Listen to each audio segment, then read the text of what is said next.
अस्सलाम वालेकुम नाज़रीन, तो रिया हो BTV न्यूज़। नाज़रीन तव्हां ताईं अहम ख़बर पहुचायूं पिया नौशर फिरोज़ खां।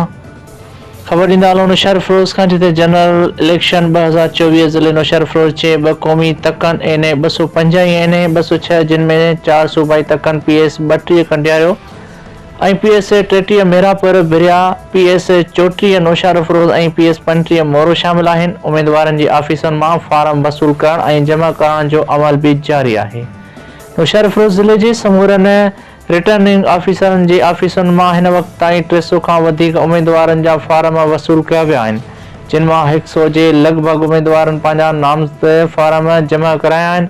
जिन नामज़दगी फारम वसूल कया ऐं जमा कराया उन्हनि में पाकिस्तान पीपल्स पार्टी ऐं GDA, जमियत उलमा इस्लाम पाकिस्तान, तहरीक इंसाफ, MQM पाकिस्तान ऐं ॿियनि सियासी पार्टियुनि सां गॾु आज़ाद हैसियत में इलेक्शन में हिस्सो वठंदड़ पार्टियूं भी शामिल आहिनि।